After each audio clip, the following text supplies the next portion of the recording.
Welcome to my mini vlog. আজকে হলো স্নান যাত্রা। প্রথমে বাবানকে পঞ্চামৃত দিয়ে স্নান করিয়ে নিয়েছিলাম। আজকে জগন্নাথের জন্য যেমন নতুন জামা কিনেছিলাম তেমন বাবানের জন্যও নতুন জামা কিনে এনেছিলাম। প্রত্যেকটা অকেশানেই আমি চেষ্টা করি বাবানকে একটা করে নতুন জামা পরানোর। যেহেতু এখন গরমটা ভীষণ, তাই সুতিরই একটা নতুন জামা কিনে আজকে ওকে পরিয়েছিলাম। তোমরা কমেন্টে জানিও যে বাবানকে আজকে কেমন লাগছে। তারপর জগন্নাথ, বলরাম, সুভদ্রাকেও রেডি করে নিয়েছিলাম স্নান করাবো বলে। প্রথমে পঞ্চামৃত দিয়ে স্নান করিয়েছিলাম, তারপরে গঙ্গা জল দিয়ে ভালো করে স্নান করে নিয়েছিলাম। জয় জগন্নাথ মহাপ্রভু। আমিও তো নিয়ম জানি না, বাড়িতে যেরম মন থেকে মনে হয় ভগবানের জন্য সেরমভাবেই আমি স্নানযাত্রা পালন করি। জয় মাতা সুভদ্রা। আমি আমার নিজের মতন করেই স্নানযাত্রা পালন করলাম। জয় দাদা বলভদ্র।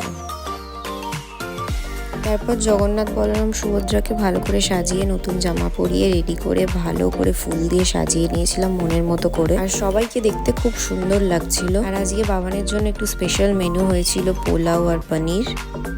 আর আজকের ভিডিওটা এই পর্যন্তই।